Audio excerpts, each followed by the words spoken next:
Hey everybody, how's it going? So I just wanted to do a ramble on my thoughts on Horus Heresy Book 5 from Forge World. Tempest is what it's called.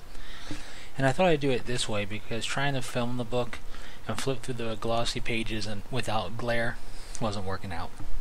So I'm just going to pull some artwork from the book and use that to kind of be the slideshow here. So Book 5, as of making this ramble, is the latest book from Forge World for the Horus Heresy series. And I like it because it's not a filler book like Book 4 was. This has a new Space Marine Legion in it, the Ultramarines. And this book basically is still going in step with a timeline, you could say. Because this is post-Drop Site Massacre, and we have Word Bearers attacking the Ultramarines at Ultramar, and particularly the Battle of Calth is what the book focuses on, and that's what the book does. So the book is laid out with fluff, campaign section, and then army list section, and it's written very much like the Imperial Armor books, very documentary style, which I like. I like that style. So the fluff in the beginning is just on, I don't want to say just as if it's no big thing, but it's the beginning fluff is information about the big battle they're focusing on Calth, so the Battle of Calth, and it's events leading up to it, during, and a little bit after, you could say. Then after that we have Fluff of Forces present, which includes some Word Bearers fluff, only a few pages, some Knight and Titan fluff for particular houses and legions and whatnot, and then of course the Ultramarines Legion. Now they actually are first in this fluff section, but as expected, they get a nice in-depth fluff look because every legion that first comes up in their respective book gets a good portion of fluff for them. So we have origins, tactics, size, fluff on the Primarch, fluff on the region of Ultramar and space, and heraldry and all that good stuff. So really nice layout of fluff for them. Cool artwork for them as well. The Ultramarines always had a very Roman-esque, you could say Greco-Roman, but definitely more of a Roman type of feel going on to them. And that is definitely the case during the Heresy time period as well. It's not shoving it down your throat in terms of being so thick of Romanesque feels that it gets tacky or anything like that, but it's definitely heightened for sure. And now I like a Romanesque feel to things, so it doesn't bother me, but if you're not a fan of that, you may not like what they do, and that's probably why you're not really a fan of the Ultramarines to begin with. If you don't like the color blue and you don't like Romanesque stuff, well, then they're not the Legion for you. But a cool section for them, of course. The campaign section is cool as well. I always like campaigns. You can run them as is, you can modify them to suit your needs. Pre-heresy, post-heresy, doesn't matter. You can take this campaign and run it however you want and sub things out when you need to, and you'll have a fun time. So always nice to see campaigns. Now, with that being said, after the campaign section is the army list section, and here's a whole new army to play, the Imperial Militia / Cult Army. You can run it as a loyalist force or as a traitor force. If you want to run it as traitor, there's some stuff that's unique to them, like rogue psychers and the like.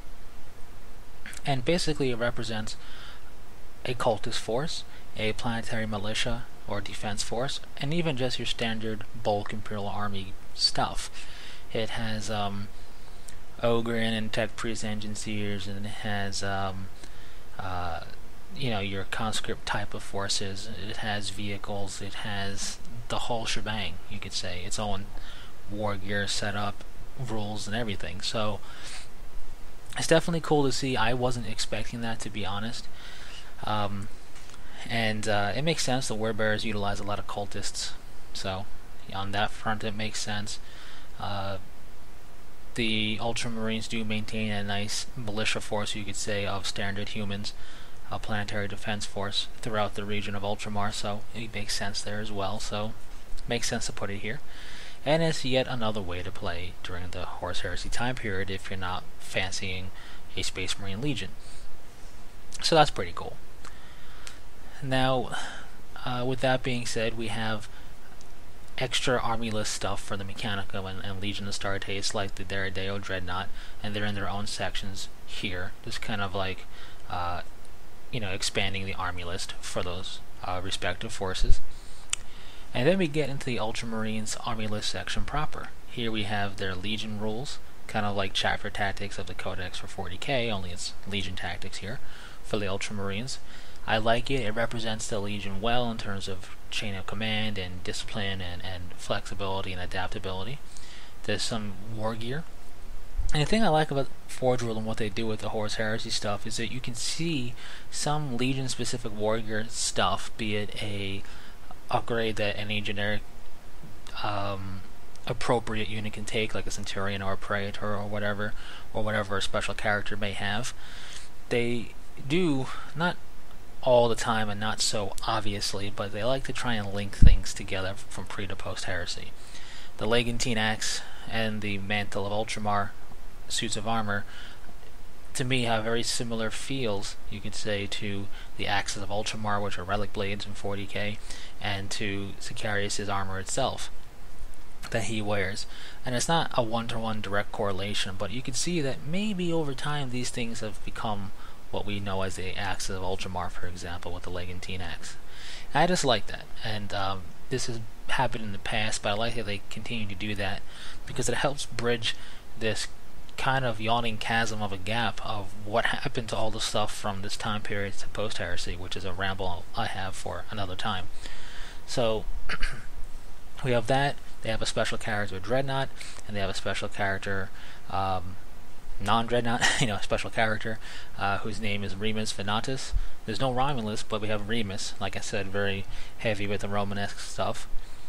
So other Romanesque stuff is just the naming of some of the special units, but we have assault specialized units, kind of an honor guard command type special unit, and as well as a ranged Terminator squad special unit. So we really have tactical flexibility and adaptability via the different types of special units that the Ultramarines have. And what's also cool is their ranged Terminator squad is something I really enjoy, and it's a modification of the Iron Warriors Siege Tyrant squads. Gulliman saw them in action, was impressed with them, and decided to further refine them for his Ultramarines, and thus this squad was born. So I like that they're also very practical in that regard, especially the Primarch.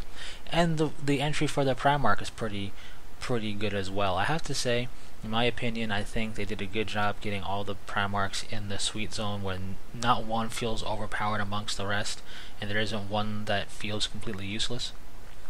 So Gulliman is represented very well. Now we also have the Word Bearers army list in here. Basically everything from book 2, army list wise, is in this book, as well as a few extra new units. And from what I can tell, the only real difference I saw, and other stuff may have been something I didn't see, I might have overlooked something, but the only real difference from the book 2 stuff to the same things that are here in book 5 is Lorgar's psychic powers. Erebus seemed the same to me, their Legion rules seemed the same to me, so if they are in fact different, then I just overlook that because I saw the thing in Lorgar's entry where he has different psychic disciplines in book 2 to book 5. And maybe that's the case. I'm also thinking that perhaps is a mistake. I think it's a very honest one, potentially. I could see somebody just putting the wrong word down, thinking that the psychic disciplines that he was using, or whatever it was one versus another, and not double checking it. So I imagine they may end up doing a PDF type of errata for this book and letting us know for certain if that's the case or not. Or maybe you contacted Forge Rule directly and you got an answer. I don't know. I didn't bother doing that because it doesn't really bother me. I know some people got really annoyed by that fact that he doesn't have one of the disciplines he used to, and therefore they view him not as good anymore. He's still a Primarch and plenty capable as far as I'm concerned. But anyways, my point is the Word Bearers army list is fully in this book as well, alongside the new special units and stuff for them. And lastly is Titan Legion. We have the Warhound, the Reaver, and of course the new Warlord rules in this book. So that's pretty cool as well. I'm not going to go into the Warlord here. Maybe I'll give you my thoughts on that entry and model and stuff at a later date. So with that being said, that really covers the entire book for Horus Heresy Book 5, Tempest. I like it. I think if you're a Horus Heresy fan, this would be a good thing to add to your collection. As with any of the other books that have Space Marine Legions in them, if you're a fan of the Legion in the book, it's worth picking up. So if you're an Ultramarine fan, worth picking up. If you're a Word Bearers fan, this is worth adding to your collection. And I do feel that the Ultramarines were done well here. I think they were not just given the jack of all trades bland approach that people think they have in the generic 40k codex. They really kind of harped on and brought to the fore their adaptability and tactical flexibility and all that, and I think they were represented well. So that's really all I have to say about Horus Heresy Book 5. The more I look at these books with the Space Marine Legions in them, the more I kind of wonder about 40k with Space Marines a little bit, and that's going to be around for a separate time. I mean, I enjoy Space Marines on both fronts, but I look at things and I wonder, some stuff. So that's kind of going to be a precursor to a ramble I want to do once I'm able to formulate my thoughts better in the future. But one thing I will say is I am concerned that this book is setting up for the Shadow Crusade as a filler, because the Shadow Crusade basically takes place in the same region of space, and it wouldn't really involve any new legions that don't have rules yet. And that concerns me, because I don't want any more filler books. To be honest, I expected all of the legions to at least have their rules in a Forge World Horus Heresy book by now. I didn't think we'd still be waiting on other legions, and I would prefer the legions to get their rules before we start doing filler books. I also would like to see the Custodian Guard get their own standalone army list, because that's what I would like to collect. So that's what I personally want to see, but whether or not that happens, I just want all the legions to get their rules sooner rather than later.